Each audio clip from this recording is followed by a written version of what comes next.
हामीलाई चित्त नबुझ्दो खालको अलिकति पैसा बढी कट्यो। दिनै पछि धाएका छौँ। आज लगभग 25 दिन जति म धाएको। हामी सबै समिति भनौँ न पालो गर्दै गर्दै हामी यो चेक लान्नौँ। लो के गर्नुपर्छ तपाईँहरू नि गर्नु। यो हामीलाई चाहिएन यत्रो पैसा किन कट्यो त? लामो समयसम्म अब आउने धाउने कुरा चाहिँ भइरहेको छ। त्यो चाहिँ अलिकति त्यस्तै समस्या चाहिँ छ। त्यो दर रेटमा चाहिँ के थियो भनेदेखि नेपाल सरकारले तोकेको रेटभन्दा महँगोमा सिफारिस गरेको देखियो। कानीपुरी गाउँपालिकामा उपभोक्ताको नाममा लगभग 2 करोडको हाराहारीमा बेहोज टिपेको छ। अनुगमन भनेको त अनुगमन हो नि त, अनुगमन मोनिटरिङ हो नि, टु बी कन्टिन्यू हो नि त। उसले भुक्तानी लगिसक्यो भने पनि यदि त्रुटि छ हामीले पत्ता लगायो भने सरकारी बाँकी सर उसलाई हामी कारवाही गर्छौँ। भोलि न्यायिक निकायले प्रश्न उठाउने यसको उत्तर कसले दिने त? अनुगमन समिति अनुगमन गरिसके म भुक्तानी दिन्छु भने मैले भोलि उन्मुक्ति पाउँछु। अहिले पनि मसँग तपाईँलाई 20-50 वटा मसँग अहिले पनि अख्तियारका फाइलहरू चाहिँ मसँग उजुरीका फाइलहरू मसँग यहाँ छन्, अहिले मौजूद छन्। त म एउटा यहाँको कार्यालय प्रमुख भएको नाता त्यो अधिकार मसँग छ नि त। सबै कुरो गाउँपालिका बोर्डमा जानुपर्छ भन्ने छ र हामीले सत्य तथ्यपूर्ण चाहिँ हिसाबले ढङ्गले काम गरेका छौँ। सूचना सञ्चार मनोरञ्जन तथा समाजका संवाहक तपाईँ अनि हामी सेउपाखा टेलिभिजन। नमस्कार, म राधा कोइराला। हाम्रो चाहिँ एउटा बाटोको योजनाको समितिको अध्यक्ष म हो। त्यो बालमावि पूर्व राधा कोइरालाको घरतर्फ जाने बाटो र राजगञ्ज ओम प्रकाश जमर कटेलको घर हुँदै राजगञ्ज दलेली जाने बाटो को योजना 10 लाख परेको योजनाको रकम लीला बल्दव सभासद कोषको त्यसको हामीले काम गरेको। उहाँ चाहिँ सचिव, म चाहिँ अध्यक्ष। अनि अब त्यो चाहिँ अलिकति हामीलाई चित्त नबुझे जस्तो भएको चाहिँ के भएको भन्नु त? त्यो खास गरी के भएको हो बाटोको बारेमा? वर्षाको समय थियो, हामीले काम गर्यौँ। अलिकति ढिलै पनि सम्झौता भयो यो कोरोनाले गर्दा। अनि त्यो सम्झौता भएपछि हामीले काम गर्यौँ। पहिले माटो फिलिङको थियो, अनि त्यो माटो फिलिङको काम गर्यौँ। त्यहाँबाट अनि हामीले गिटी हाल्ने काम गर्यौँ। त्यहाँबाट लोडर, गेडर, त्यो ट्याङ्कर 3वटा चिज लगायौँ। अनि त्यो लगाएर अब सबै बिल भरपाईहरू लिएर गाउँपालिका आयौँ हामी। त्यहाँबाट आएपछि चाहिँ यहाँ अलिकति हामीलाई चित्त नबुझ्दो खालको अलिकति पैसा बढी कट्यो। त्यो चाहिँ अलिकति बढी नकाटिदिएको भए हुन्थ्यो भन्ने हाम्रो चाहिँ कुरा हो। त्यो चाहिँ कसले काट्यो पैसा? अब त्यो पैसा चाहिँ अब हाम्रो चेक बन्ने ठाउँमा भनौँ न, हामी के भन्छौँ त्यो लेखा भन्छौँ होइन, जहाँ हाम्रो चेक बन्छ नि त्यहाँ चाहिँ अलिकति हाम्रो पैसा बढी कट्यो जस्तो लाग्यो। यहाँ पनि हामीले टिपेका छौँ। चेक चाहिँ बुझेकै छैनौँ। चेक बुझेको छैनौँ। यहीँ छ हामीहरूको पैसा त यहाँ देखाउनु पनि सक्छु म होइन। अलिकति बढी नै कटेको छ। यहीँ छ, यही हो हाम्रो। 10 लाखमा अब कन्टिजेन्सी कटेर आउनु पर्ने हो। अलिकति बढी कट्यो हाम्रो त। अब के गर्नुहुन्छ त? के सोच्नु भएको छ? अब चाहिँ एकचोटि अब हामीहरू प्रतिनिधिसँग पनि अनि कर्मचारीसँग पनि यसो बसेर एकचोटि बुझौँ किन कट्यो, त्यो कटेको पैसा कहाँ जान्छ, अरूको पनि कट्यो कि हाम्रो मात्रै कट्यो। अनि यहाँदेखि अगाडि हाम्रो साथीहरूले नि गर्नुभएको थियो 5 लाखको त्यही लीला बल्लभ कोषको। त्यो पैसा चाहिँ उहाँहरूले त्यति धेरै कटेन, उहाँहरूको राम्ररी नै आयो। अब कन्टिजेन्सी त सबैको नै कट्छ, त्यो कट्ने नै हो। अब हाम्रो चाहिँ अरू बढी कटेको हुनाले अलिकति गुनासो हाम्रो त्यही। नमस्कार, मेरो नाम खगरा सापकोटा। हाम्रो यो कानीपुरी गाउँपालिकाको 3 नम्बर वार्ड। हाम्रो 2टा बाटो एउटै समितिले गर्नुपर्ने 10 लाख रुपियाँ छुट्टै हामीले छुट्टै दिनु भन्दाखेरि अब यहाँ कर्मचारीहरूले हुँदैन, त्यो एउटै समितिले काम गर्नुपर्छ भनेर दिनुभयो। बालमावि पूर्व राधा कोइरालाको घरतर्फ जाने बाटो र राजगञ्ज ओम प्रकाश जमर कटेलको घरदेखि दलेली जोड्ने बाटो भनेर 10 लाख रुपियाँ आएको हो। 10 लाखले अब उहाँहरूको राधा कोइरालाको घरतिर चाहिँ माटोको काम बढी गर्नु परेको र 460 मिटर 490 मिटर उहाँहरूको। अब हाम्रो चाहिँ 595 मिटर गर्नुपर्ने। त्यसैले हामी सल्लाह गरेर समितिले दुईटा बाटोमा 5-5 लाख रुपियाँले काम गरौँ। अब तपाईहरुको माटो पुर्ने काम बढी छ, हाम्रो अब रोलर ग्रेडर लगाएर अब गिटी अब हाल्ने 595 हो भनेर 5-5 लाखले काम गर्ने भयौँ। अब गर्दाखेरि अब त्यही हो, अब उहाँहरूको बाटोमा चाहिँ अलिकति ओभरसेयर यहाँ इन्जिनियरहरू अब को जानुभयो, उहाँहरूले त्यो माथिको बाटो तलको बाटोमा होइन, तलको बाटोमा ठिक्क भयो, माथिको बाटोमा अलिकति गिटीसिटी कम हाल्नुभयो भनेर 20,500 रुपियाँ माइनस गरिदिनु भयो। अनि अब हामी अब समिति सल्लाह गरेर ठिकै छ, अब त 20,500 रुपियाँ माइनस गरिदिनु भयो, अब के गर्ने, अब त्यही हो, अब कतिचोटि धाउने भनेर अनि हिँड्यौँ। अब अहिले लास्टमा चेक बन्ने बेलामा अब लेखामा गयौँ अनि हामीले मोटामोटी हिसाब गऱ्यौँ कति जति हाम्रो पैसा कट्छ। अब 1.5% कोही 2% भन्छन्, कति कट्छ भनेर सोद्धाखेरि लगभग तपाईहरुको 15-16 हजार जति कट्छ भन्ने कुरा हो। अब त्यो कट्छ त हाम्रै गाउँपालिका रहन्छ भन्ने भयो हामीलाई। अनि ल ठिकै छ भनेर हामीहरू दिनै पछि धाका छौँ। आज लगभग 25 दिन जति भयो म धाएको, हामी सबै समिति भनौँ न पालो गर्दै 25 दिन जति भयो होला। एक दिन कुनै दिन अब आज छैनन् भन्छन्, अब भोलि अब तपाईहरुको आज नेट बिग्रिएछ के भोलि भन्नु भन्दा पनि 25 दिन जति कुरे म कुद्दाखेरि। अनि अस्तिका दिन चेक दिने दिन चाहिँ अब गएर हेर्दाखेरि चेक दिनुभयो। चेक दिइसकेपछि त 52,000 कट्यो। हामी बाहिर निस्केर हिसाब गरिसकेपछि अब हामी लगभग समितिको मान्छे सबै छौँ। फाल्टो अब हाम्रो चन्द्र दाई, हाम्रो बबी दाईहरूको त्यहाँ पनि हुनुहुन्छ, बबी दाईहरूले अब हामीहरूले अब उहाँ मार्फतबाटै हामीहरूले अब गिटीहरूको छाना लगायौँ उहाँको तिखरबाट। अनि त्यहाँ यसो हेर्दाखेरि त 52,000 काम राम्रो गरेको छ। राम्रो गरिसकेपछि त 52,000 कट्दाखेरि हामीलाई दुःख लाग्यो। अब हाम्रो त गोजीबाट पैसा जाने भयो, यो पैसाले त हामीलाई पुगेन। नपुग्दाखेरि यो के हो त, तपाईँले किन यस्तो काट्नु भन्दा खोइ के आयकर भन्नुहुन्छ के कर भन्नुहुन्छ। अब त्यो भएको कारणले गर्दा चाहिँ हामी यो चेक लान्नौँ, ल के गर्नुपर्छ तपाईँहरू नि गर्नु, यो हामीलाई चाहिएन। यत्रो पैसा किन कट्यो त, अघि अस्ति भन्नुहुन्छ 14-15 हजार कट्छ भनेर, अहिले अब 52,000 रुपियाँ कट्यो, हामी लान्नौँ भनेर हामी चेक गर्छौँ। त्यही हो। अब के गर्नु चेक पुरा आएन भने? अब त्यो एकचोटि यहाँको अब हाम्रो मेयर उपमेयर लगायत कर्मचारीहरू राख्ने। अनि अब त्यो पैसा ठिकै छ, हाम्रो पैसा अब यी अब काटेर हाम्रो गाउँपालिकामा रहन्छ भने अब हामी अब मान्नै पर्यो, होइन भने अब के यो पैसा कहाँ जाने हो त।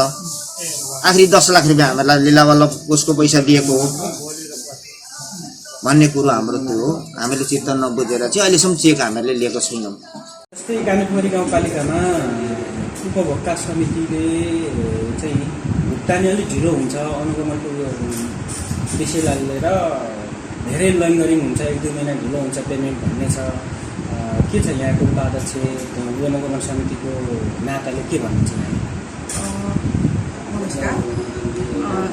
अनुगमन त हामीलाई जस्तै निवेदन आउँछ, निवेदन आए पछाडि हामी अनुगमन तत्कालै हामी जान्छौँ। आज अनुगमनको चाहिँ समिति अनुगमनको चाहिँ हामीलाई चिठी आएपछि निवेदन आइसके पछाडि हामीहरू तुरुन्त तत्कालै हाम्रो अनुगमन समिति छ, त्यो समिति गएर चाहिँ हामी अनुगमन गर्छौँ। अनुगमन गरेर अनि त्यसको 2 दिनभित्रमा, होइन ढिलो भनेको 2 दिन, अब 3 दिनभित्रमा चाहिँ हामीले त्यो अन्तिम मूल्याङ्कन निकालेर हामीले अन्तिम भुक्तानीको लागि हामी सिफारिस गरेर पठाउँछौँ। त्यस पछाडि कुरा भनेको हामीभन्दा पनि माथि यो जसले चाहिँ अब भुक्तानीको लागि दिनुहुन्छ उहाँहरूले नै के गर्नुभयो त्यो चाहिँ मलाई थाहा हुँदैन। किनभने आउन चाहिँ धेरै मान्छेहरू आइराख्नुहुन्छ यहाँनिर, लामो समयसम्म अब आउने धाउने कुराहरू चाहिँ भइरहेको छ, त्यो चाहिँ अलिकति त्यस्तै समस्या चाहिँ छ। तर मैले अन्तिम भुक्तानीको लागि अनुगमन समितिले चाहिँ के अरे अन्तिम प्राविधिकले अन्तिम मूल्याङ्कन निकालेर पठाइसके पछाडि चाहिँ लामो समयसम्म रहेको कुराहरू चाहिँ आइरहेका छन्। त्यो कुरा चाहिँ सत्य नै हो। उपभोक्ता समिति अथवा जनताबाट आएको आवाजहरू यो पनि हो। किनभनेदेखि 15 चोटि 10 चोटि आयौँ पनि भन्ने कुरा भइरहेको छ। यो विषयमा चाहिँ माथि जसले अब अन्तिम गर्नुहुन्छ लेखामा अड्केको अथवा कहाँ अड्केको त्यो चाहिँ मलाई थाहा छैन। त्यसरी गरेर त्यस्तो भइरहेको छ, त्यो चाहिँ हो सत्य कुरा हो। जस्तै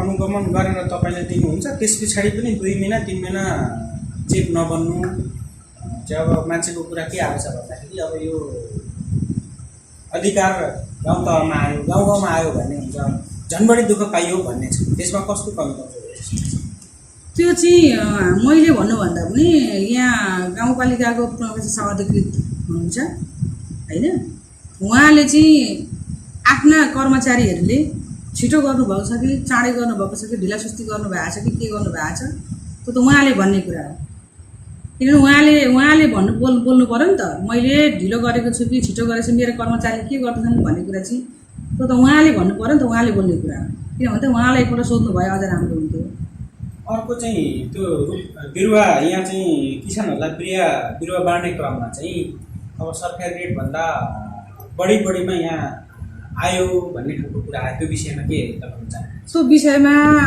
माथिबाट चाहिँ यो के भन्छ बिरुवाको लागि चाहिँ सूचना के भन्छ यसलाई गरियो के भन्छ के अरे बिरुवालाई चाहिँ खरिद गर्ने भनेर चाहिँ माथि उसले नै के भन्छ कर्मचारीहरूले नै यसलाई चाहिँ सूचना निकाल्नुभयो बिरुवाको सूचना टास्क गरे पछाडि यो के रौतहटबाट चाहिँ एउटा यो त्यो तिन चाडा नर्सरीबाट चाहिँ बिरुवा चाहिँ लिने भनेर चाहिँ उहाँहरूले सिफारिस गरेर पठाउनु भयो सिफारिस गरेर पठाए पछाडि त्यो दर रेट हेर्दाखेरि चाहिँ त्यो दर रेटमा चाहिँ के थियो भनेदेखि नेपाल सरकारले तोकेको रेटभन्दा महँगोमा सिफारिस गरेको देखे पछाडि चाहिँ कार्यपालिकाको बैठकले यो दर सरकार रेटभन्दा चाहिँ बढीमा चाहिँ लिनु हुँदैन भनेर कार्यपालिकाले त्यसलाई सिफारिस गरेन पछाडि फेरि पुनः बैठक बसेर चाहिँ त्यसलाई फेरि सरकारी दर रेटमा चाहिँ बिरुवालाई चाहिँ लिएर वितरण गरियो बालमामी पूर्व राधा कोइराला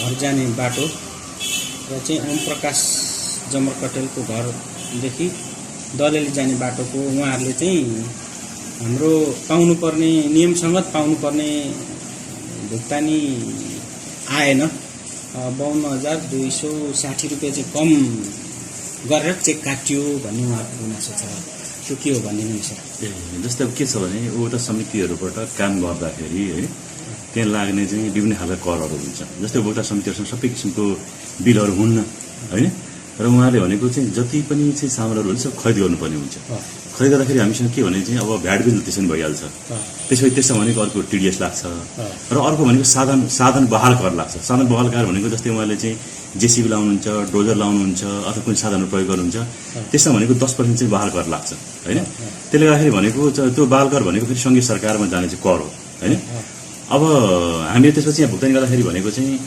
जस्तै अब प्राविधिकले एउटा इस्टिमेट गरे हुन्छ किनभने साधनको लागि चाहिँ यति लाग्छ मोटामोटी इस्टिमेट हुन्छ जस्तै उहाँहरूले आखिर के भन्छ त्यसलाई ब्रेकिङ गरेर चाहिँ अब कर छल्ने एक खालको चाहिँ अब प्रयोजनले अथवा अन्य ढङ्गले अथवा उहाँले नबुझेर बिल नभएर जस्तै डिजलको बिल ल्याउनुहुन्छ होइन त्यसबाट डोर हाजिर गर्नुहुन्छ अनेक हुन्छ त्यो किनभने त्यो त एकमुष्ट उहाँहरूको साधनमा लाए बाबत एकमुष्ट 10% जुन रकम लाग्छ होइन त्यो अहिले भनेको चाहिँ लेखा शाखाबाट त्यसरी त्यो कर काटिएको हो त्यो पैसा भनेको फेरि यहाँ रहने होइन त्यो चाहिँ केन्द्रीय खातामा जान्छ त्यो पैसा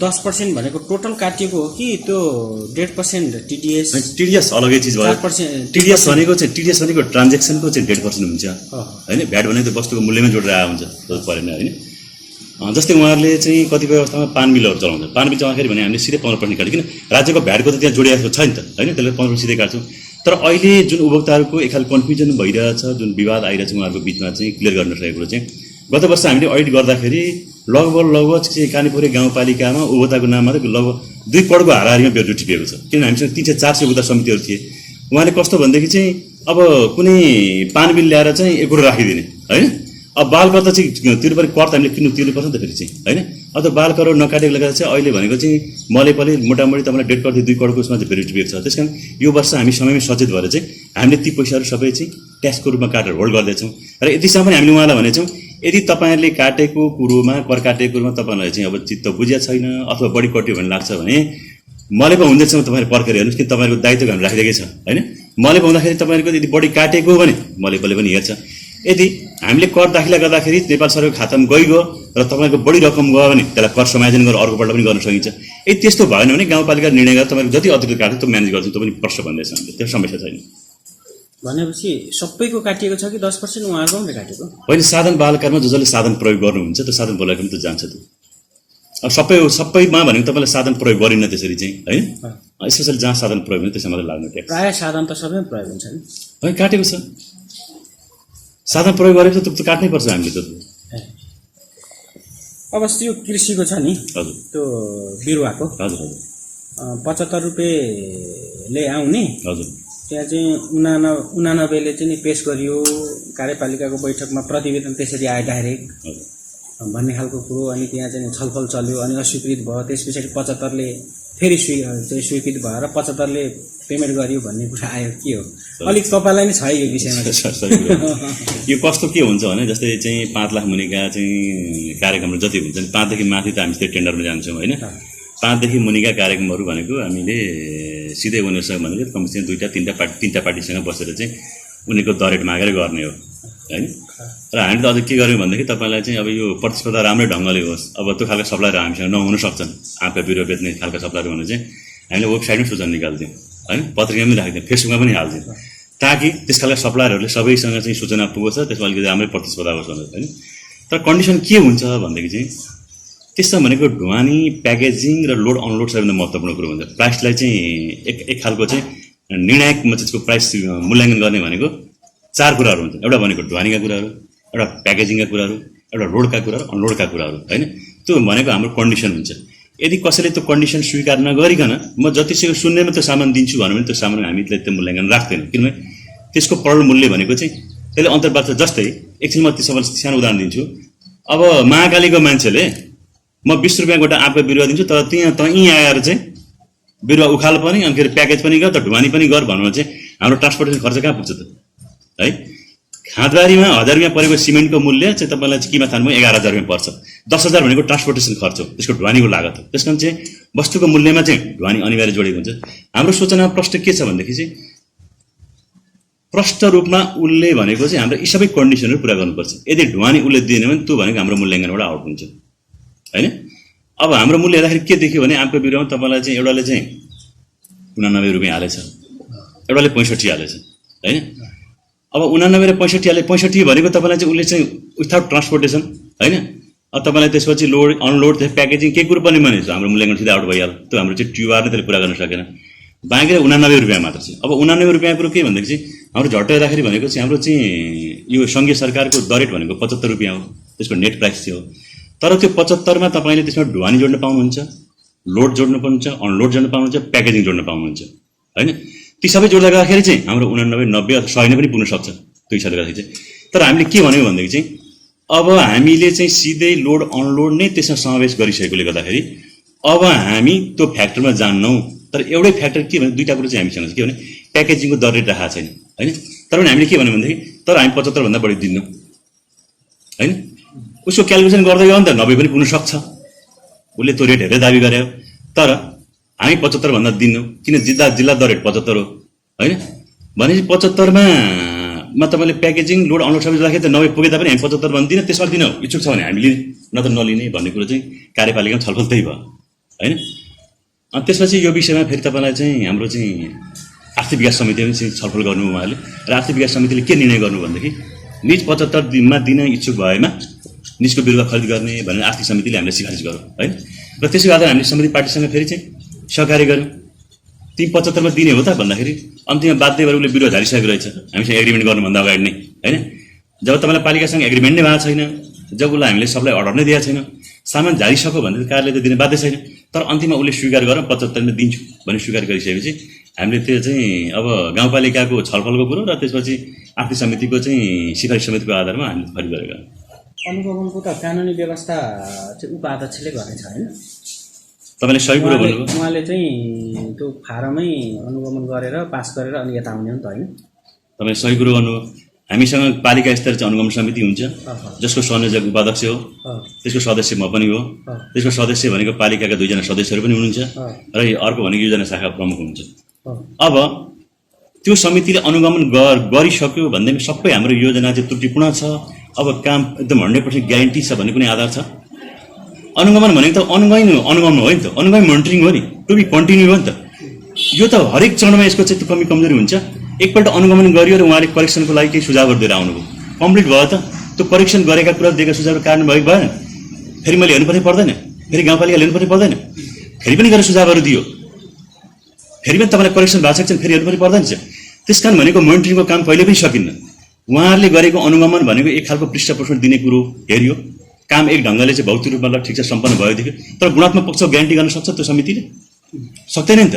त्यस कारण चाहिँ जबसम्म हामी चेकको भुक्तानी गर्दैनौँ, जबसम्म मलाई विश्वस्त हुन्न, होइन, जबसम्म लेखालाई विश्वस्त हुन्न, जबसम्म चाहिँ प्राविधिक विश्वस्त हुन्न, हामी त यो त जतिखेर पनि अनुगमन गर्न सक्छौँ। यति मात्र होइन, हामीलाई चेक इस्यु भएको अवस्थामा ब्याङ्कमा पनि हामीले क्याप्चर गर्न सक्छौँ। यति मात्र होइन, यदि हामीले त्रुटि पत्ता लगायौँ भनेदेखि चाहिँ उसले लगिसकेको पैसा पनि हामी फेरि मोनिटरिङ गरेर चाहिँ हामी चाहिँ सरकारी बाँकीसँग असुल पनि गर्छौँ। त्यस कारण चाहिँ यो अनुगमन भनेको कुनै खास व्यक्तिले कुनै खास समयमा गरेपछि सधैँको लागि सकियो भन्ने कुरो होइन। अनुगमनको भनेको इन्ड कहिले पनि हुन्न, होइन। साथै फेरि हाम्रो विषय त कहाँ जोडिएको छ भनेदेखि चाहिँ अनुगमन भनेको त उहाँले एउटा उपभोक्ताले चाहिँ मेरो योजना काम सम्पन्न भयो तपाईँ अनुगमन गरिदिनु भनेर चाहिँ उहाँले अनुगमन जानुहुन्छ अरे, तर त्योभन्दा अगाडिको अवस्थामा स्थित छैन। कार्यान्वयन गर्ने सम्बन्धमा हामी त इस्टिमेट गर्नुभन्दा अगाडि फिल्डमा पुगेका हुन्छौँ, इस्टिमेट गराउँछौँ, त्यसको कार्यान्वयनको हरेक चरण हामीले हेरेका हुन्छ, होइन। तपाईँलाई कार्यान्वयनको प्रक्रिया अनुगमन होइन र? हरेक कार्यान्वयनको प्रक्रिया पनि अनुगमन हो नि त, होइन। त्यसले गर्दा अनुगमन भने कुनै एउटा खास पोइन्टमा कुनै खास व्यक्तिले कुनै खास समय गरेपछि सक्यो भन्ने कुरो होइन। यो त तपाईँलाई चाहिँ त्यो योजनाको प्रारम्भ प्लानिङदेखि यसको ह्यान्डओभरसम्म चाहिँ यसको त्यो चलिरहन्छ चाहिँ। तर मेरो जिम्मेवारी बढी किन छ भन्दाखेरि आर्थिक रूपले चाहिँ 100% यसको जवाफदेहिता मसँग छ। भोलि न्यायिक निकायले सोद्धाखेरि, भोलि मेरा चाहिँ मन्त्रालयले सोद्धाखेरि, भोलि कसैले सोद्धाखेरि चाहिँ यसको उत्तर दिनुपर्छ। फेरि अनुगमन भनेको कसैको यो लिमिटेड पनि हुन्न। एउटा नागरिकले गरेर अनुगमन गर्न सक्छ, एउटा पत्रकारले गरेर नागरिक अनुगमन गर्न सक्छ, एउटा चाहिँ तपाईँलाई चाहिँ एउटा चाहिँ समाजसेवीले अनुगमन गरेर के हो भन्ने कुरो भन्न सक्छ। जस्तै हाम्रा कतिपय केसहरू यहाँ उठाएका छन्, तपाईँले के हेर्नु भएको छ, यहाँ ओपिसी र पिसिसीका कुरा भइरहेछन्, यहाँ केका कुरा भइरहेछन् भने त नागरिकले गरे अनुगमन होइन र? सूचना दिने कुरोमा सम्बन्धमा त हामी सबै खुला हुनुपर्दछ त। तर यसको यो अर्थ यो होइन कि उपाध्यक्षज्यूले गरेको अनुगमन समिति भन्दा अर्को प्यारलाइन अनुगमन समिति छ भन्ने कुरो त्यो पनि होइन, होइन। र उपाध्यक्षज्यूको समितिले गरेपछि सबै कुरो इन्ड भयो भन्ने कुरो होइन, त्यो इन्ड कहिले पनि हुँदैन। उसले भुक्तानी लगिसक्यो भने पनि यदि त्रुटि छ हामीले पत्ता लगायो भने सरकारी बाँकी सर उसलाई हामी कारवाही गर्छौँ। म जस्तो तपाईँलाई ठेकेदारको सम्बन्धमा भन्छु, ठेकेदारले 13 महिनासम्मको डिएलपी राखेको हुन्छ। किन त भन्दाखेरि कुनै पनि समय त्रुटि हुनसक्छ भन्ने कुरो त। त्यो त्रुटि पत्ता लगायो भने उसलाई हामी फेरि मेन्टेन गर्न लाग्छौँ, उसलाई हामी पेनाल्टी गर्छौँ, उसलाई कालो सूचीमा राख्छौँ, कारवाही गर्छौँ त। अनुगमनले सबै कुरो चाहिँ ग्यारेन्टी गर्न सक्छ र? होइन। त्यसले गर्दाखेरि अनुगमन भन्ने कुरो कहिले पनि इन्ड हुँदैन, यो टु बी कन्टिन्यू हेर्नुहोस्। त्यस कारण चाहिँ अब यो अनुगमन सम्बन्ध धेरै कुरो हो। अब हामी बिचमा कतिपय कुरो चाहिँ अब नबुझेर पनि हुनसक्छ होला, कहिले कन्फिडेन्ट भएर पनि कुरो होला। तपाईँले त मान्दिन नै भन्नुभयो नि त। अनि मान्दिनँ भने सवालै होइन नि, कहाँ त्यस्तो हुन्छ? म आफै त्यो समितिको सदस्य नि मान्दिनँ भन्ने कुरो हुन्छ र? त्यो त होइन। तर एउटा कुरो चाहिँ के होइन भनेदेखि अनुगमन समिति अनुगमन अरू त फिल्डमा गएर छिर्नै पाउँदैनस्, त हेर्नै पाउँदैनस्, निरीक्षण गर्नै पाउँदैनस्। अब तैँले खुले याम चाहिँ ब्लाइन्डली त्यहाँ आँखा चिनेर चेक काट्नुपर्छ भन्ने कुरो त यो चाहिँ मान्दिनँ म फेरि।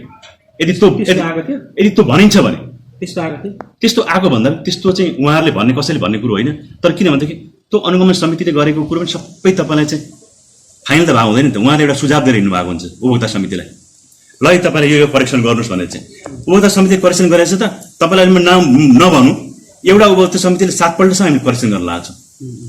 तर त्यसको अर्थ के अनुगमन समिति भयो भने अब उपभोक्ता समितिले आजाद भयो, उसले उन्मुक्ति भयो, उसले 100% भुक्तानी दियो। भोलि यसको चाहिँ भोलि नागरिकले क्वेसन गर्दैन, भोलि न्यायिक निकायले प्रश्न उठाएर यसको उत्तर कसले दिने त? अनुगमन समिति अनुगमन गरिसके म भुक्तानी दिन्छु भने मैले भोलि उन्मुक्ति पाउँछु, आर्थिक दायित्व त मसँग जोडेको विषय हो नि त। अनि त्यस कारण यसलाई हामीले ओपन बोर्डरबाट हेर्नुपर्छ। जस्तै अब यो अनुगमन समिति भन्दा माथि भनेको अध्यक्ष हुनुहुन्छ, उहाँले अनुगमन गर्न पाउने। त्योभन्दा माथि गाउँपालिका बढी छ, बढीले अनुगमन गर्न पाउने, गाउँसभाको मेयरले अनुगमन गर्न पाउने, तपाईँ स्वतन्त्र नागरिक समितिले अनुगमन गर्न पाउने, एउटा स्वतन्त्र त्यहाँ हुने लाभकारी अनुगमन गर्न पाउने। अनुगमनको भनेको कुनै लिमिटेड हुन्छ, यसको अर्थ हुन्छ यो चेक हो र दुईटा सिग्नेचर होल्डरदेखि अरूले चाहिँ साइन गर्न पाउँदैन भन्ने कुरो त्यस्तो होइन नि। यो त ओपन बोर्डर हो। हरेक नागरिकले, हरेक जागरुक एउटा उपभोक्ताले चाहिँ, हरेक व्यक्तिले, यहाँ मात्रै पनि अन्य क्षेत्रका व्यक्तिले पनि चाहिँ यो राज्यको नागरिकले अनुगमन गर्न पाउँछ नि। तपाईँ पत्रकारलाई कहीँ अधिकार छ र त्यसरी गर्नु भन्ने कुरो, तर तपाईँ कसरी अनुगमन गर्नुहुन्छ? तपाईँ नागरिक भएको आधारले एउटा समाजसेवी पत्रकार भएको होइन र? अनुगमनको सीमाले तपाईँलाई छेक्छ र? यो पनि त्यस्तै हो। र फेरि मसँग भनेको त 100% भनेको आर्थिक दायित्व मसँग जोडिया हुन्छ। अनुगमन गरेको भोलि त्रुटि भयो भने त्यसको कसले क्षतिपूर्ति गर्ने? मैले होइन, त्यसको जिम्मेवार त उपाध्यक्ष पनि हुन्छ नि। उपाध्यक्ष कसरी हुन्छ? उहाँले चेक काट्नुहुन्छ, उहाँले अनुगमन पास ठिक छ, नैतिक दायित्व उहाँसँग जोडिन्छ, तर कानुन दायित्व मसँग रहँदैन। कानुन दायित्व अहिले पनि मसँग तपाईँलाई 20-50 वटा मसँग अहिले पनि अख्तियारका फाइलहरू चाहिँ मसँग उजुरीका फाइलहरू मसँग यहाँ छन्, अहिले मौजत छन्, होइन। हामी पनि सकेसम्म हाम्रो हैसियतले भ्याएसम्म, विवेकले भ्याएसम्म हामी गर्छौँ, होइन। तर 100% हामी पनि ज्ञाता हुनु नि, तपाईँहरूकै सहयोग चाहिन्छ। एउटा तपाईँले त्यहाँको नागरिकले होइन एउटा त्यहाँको त्यत्रो मुद्दा परेको छ यहाँ धेरै छ मुद्दाहरू तिनै भित्रबाट आउँछन्। अब जस्तै अनुगमन गरेर आइयो मसँग तपाईँलाई म अहिले म सयौँ फाइलहरू देखाइदिन्छु अनुगमन आइसकेपछि भएका उजुरीका कुराहरू त्यहाँको गुनासाका कुराहरू। तपाईँले भोलि चाहिँ एउटा पत्रकार भएको स्वतन्त्र हिसाबले चाहिँ यस्तो यस्तो तपाईँले अनुगमन भइसक्यो के भन्नु भने के मन्दै अनुगमन नजाने जानु पर्यो नि त। जाने नजाने त कुरो भएन तर स्वीकारै नगर्ने होइन त्यस्तो होइन यसलाई भनेको हामीले चाहिँ टु बी पोजिटिभ सबैको उद्देश्य भनेको हामी त्रुटिलाई सच्याउने हो नि त होइन र। अब अनुगमन सूत्रीले गरिसक्यो अब त्यो त्रुटि रहित भयो बेला चाहिँ हामीले हेर्नु हुँदैन भने त्रुटि देख्यो भने त्रुटि हेर्ने कि नहेर्ने त्यो लेभलबाट हेरिन्छ अर्को लेभलबाट हेरिन्छ जनताको लेभलबाट हेरिन्छ नागरिक समाजको लेभलबाट हेरिन्छ पत्रकारको लेभलबाट हेरिन्छ आम लेभलबाट जहाँ जहाँ सकिन्छ हामी त्यसलाई करेक्सन गर्ने हो नि त। यसलाई इन्ड गर्ने कुरो नसोचौँ हामी के यसलाई ब्लक गर्ने कुरो नसोचौँ कुनै सीमामा घेर्ने कुरो नसोचौँ यसलाई खुला आजादै राखिदिनुपर्छ। त्यस्तो भएको छ त्यहाँबाट कमी कमजोरी भएर यसमा नियतवत काहीँ कसैको भएको छैन। छोटो समयमा सम्झिनु असारको समयमा 400-500 योजनाहरू कार्यान्वयन गरिरहेका छौँ। हाम्रो यो जनशक्तिले अथवा उपाध्यक्षमा बनेको समितिले पनि कतिसम्म हामी पुग्न सक्छौँ भ्याउन सक्छौँ। उहाँ पुगेको समय काम सम्पन्न भएको हुन्न काम करेक्सन गर्न लाउनु पर्ने हुन्छ काम थप्न लाउनु पर्ने हुन्छ काममा त्रुटिपूर्ण हुन्छ। हाम्रो उपभोक्तालाई पनि टेक्निकल नलेजहरू हुँदैन यसो गर्नु भन्ने सुझाव दिएको हुन्छ फेरि त्यो समिति फेरि त्यही दोहोऱ्याएर जान सम्भव हुँदैन होइन। तर मलाई आएको सूचनाको आधारमा म जानु पऱ्यो नि त। त्यस कारण हाम्रो समितिले चाहिँ अनुगमन गरिसक्यो टु बी इन्ड त्यस्तो हो र त्यस्तो त हुँदैन नि त। राम्रो कामको लागि एकपल्ट होइन 1000पल्ट अनुगमन गर्नुपर्छ यदि त्यसपछि रिजल्ट सही आउँछ त्यसलाई करेक्सन गर्न सक्छौँ भने त होइन। अब हामीले चाहिँ अनुगमन समिति अनुगमन गरौँ अब हामी केही पनि हेर्न सक्छौँ हात मात्रै बस्ने हो र होइन नि। गत वर्ष एउटा रेकर्ड छ हामीले सबै कुरो फाइनल हो फाइनल भएपछि चेक काटेर भुक्तानी पनि दियौँ पछि केही सूचनाहरूले प्राप्त गऱ्यौँ त्रुटिपूर्ण काम भएछ भने चाहिँ ब्याङ्कबाट मैले चेक रोकेर 6 महिना पछाडि काम क्लियर गर्न भुक्तानी गरेको छु। त्यो अवस्थामा त्यसरी हेरेर हुन्छ र। अनि यस्ता कुराहरू म एउटा मात्र होइन तपाईँलाई 50औं उदाहरणहरू दिन्छु होइन। वास्तवमा चाहिँ अन्तिम अवस्थासम्म हामीले त्रुटि पत्ता लगाएर त्रुटिको आधारमा करेक्सन गरेका छौँ। यसको अर्थ चाहिँ यो होइन अनुगमन समितिलाई बाइपास गरौँ भन्ने कुरो होइन नि। अनुगमन समितिले आफ्नो सेड्युलमा काम गरिरहेको हुन्छ हेरिरहेको हुन्छ कति सम्भव हुन्छ सबै कुरो। अब जस्तै हाम्रो 5 सदस्य समिति छ 5 जना तपाईँलाई चाहिँ एकैचोटि हिँड्ने भने कार्य खाली हुन्छ हुँदैन त। हामीले टाइम म्यानेज पनि मिलाउनु जस्तै मलाई खाली भने कति बजे हुन्छ लगभग 5 बजी म फ्री हुन्छु म 5 बजी निस्किन्छु बिहान फ्री हुन्छु म बिहान निस्किन्छु होइन। उपाध्यक्ष अनुकूल मिलेर दिउँसो प्रायः भएको होला उहाँ निक्लिनुहुन्छ होइन। अनि त्यसपछि भनेको अरू 2टा सदस्यहरू जो उहाँ निस्किन्छ हामीले वडाध्यक्षहरूलाई पनि जिम्मेवारी दिएको छ त्यहाँ चाहिँ। त म एउटा यहाँको कार्यालय प्रमुख भएको नाता त्यो अधिकार मसँग छ नि त। सबै कुरो गाउँपालिका बोर्डमा जानुपर्छ भन्ने छ र 1 लाख 1.5 लाख 2 लाख 3 लाख भन्ने छ र कार्यान्वयन गर्ने कुरो मेरो कुरो हो नि। म तलब बाँड्छु भत्ता बाँड्छु तपाईँलाई चाहिँ सानोतिनो मेन्टेन्सका कुराहरू गर्छु होइन। सबै हामीले प्रक्रिया ढङ्गले गरेको छ। तर एउटा कुरो चाहिँ के छ कन्टिजेन्सीको चाहिँ केमा खर्च गर्नु पाउने अधिकार कन्टिजेन्सी भनेको यस्तै योजना व्यवस्थापनका कुराहरूमा हामीले गर्ने भनेको होइन। जस्तै अब गाडीका कुराहरू भयो मर्मतका कुराहरू भयो होइन मोनिटरिङका कुराहरू भयो ती सबै कुराहरू खर्च गर्ने। त्यो भने चाहिँ फेरि बास्केटमा आउँछ ओरान फेरि बास्केटमा आउँछ।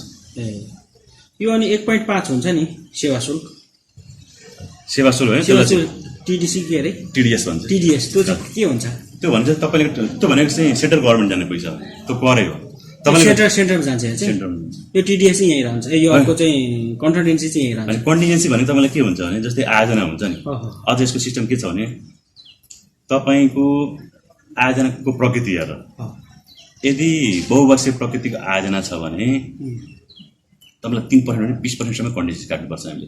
केमा भन्छ 10% भनेको हामीले चाहिँ बिओ भन्छ है भेरिएसन अर्डर भन्छ।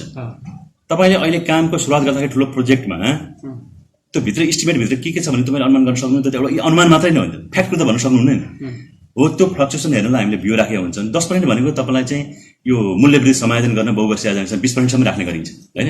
तर हामीले चाहिँ के गर्न चाहिँ हामीसँग त्यति चाहिँ अब अनइस्टिमेटेड योजनाहरू पनि हुन्न र बहुवर्षीय योजनाहरू पनि छैन। त्यसले गर्दाखेरि हामीले भनेको 30% मात्रै हामीले कन्टिजेन्सी राख्छौँ। यो वर्ष त्यो पनि हामीले घटाएका छौँ होइन।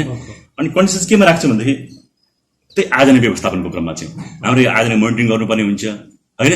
त्यहाँ अब कतिपय कुरोहरूको जब त्यससँग चाहिँ सपोर्टिङ हामीले परामर्श लिनुपर्ने हुन्छ कन्सल्टेन्टहरू लिनुपर्ने हुन्छ। त्यो अवस्थामा चाहिँ त्यसको लागि आवश्यक पनि इन्स्ट्रुमेन्टहरू चाहिँ हामीले खरिद गर्नुपर्ने हुन्छ होइन। त्यो अनुसार हामीले भुक्तानी गरिदिनु पर्ने हुन्छ। जुन हाम्रो त्यही योजना सञ्चालन गर्नको लागि योजनामा उल्लेखित गरेका कुराहरूदेखि बाहिर पनि कन्डिसन चलाउने हो भइबेर खर्च जस्तै त हो भने चाहिँ हामीले त्यस्ता कुराहरूको सम्बन्ध त्यसरी म्यानेज गर्छौँ। अब प्रत्येक कन्टिजेन्सीको 1 लाख 1.5 लाख 50,000 भनेको गाउँपालिका जान नसकिने होइन। तर एउटा कुरो के भनेदेखि मैले पनि के फिल गरेँ भनेदेखि यसलाई ठुलै नकारात्मक इस्युको रूपमा चाहिँ यो एक खालको प्रोपोगन्डाको रूपमा पनि आयो। फेसबुकतिर पनि हेरेँ धेरैतिर हेरेँ मैले होइन। अनि यसले राम्रो सन्देश दिँदैन म चाहिँ एउटा पद्धति विकासको क्रममा लागिरहेको छु, गुणस्तर सुधारको क्रममा लागिरहेको छु, संस्थागत विकासको क्रममा लागिरहेको छु, यसलाई व्यवस्थापन गर्दै लैजाउँ। यसपालि मैले धेरै कुरो करेक्सन गर्ने मौका पाएको छु। समयमा उपभोक्ताले नजानेका कुराहरू, त्रुटिपूर्ण कुरालाई पनि प्राविधिक समय लगाएर उहाँलाई करेक्सन गर्ने मौका दिएको छ होइन। सुधार गर्दैका छौँ, त्रुटिलाई सच्याइदिएका छौँ, गलत भएको कामलाई रोकिएका छौँ। हामीले सत्य तथ्यपूर्ण चाहिँ हिसाबले ढङ्गले काम गरेका छौँ। कानुनी हिसाबले चाहिँ हजारौँ पल्ट यसको लागि म प्रश्नको लागि उत्तर दिन तयारी छु। म जुनसुकै बहस पैरवी गर्न म तयारी छु। किन भन्दाखेरि मैले संस्थागत पद्धति र विकासको लागि गरेको छु कुरो चाहिँ। यदि त्रुटिपूर्ण छ भने मलाई यहाँ छ त्रुटिपूर्ण भनिदिएको। अनुगमनको कुरो आम जनतालाई अनुगमन गर्ने अधिकार छ। यो कुनै खासमा गएर सीमित हुँदैन र यसको कुनै खास समय पनि हुँदैन। जसरी तपाईँलाई चाहिँ आर्थिक भ्रष्टाचारका कुरा सम्बन्धमा चाहिँ यसको हदम्याद हुँदैन, त्यस्तै अनुगमन गर्ने पनि हदम्याद हुँदैन।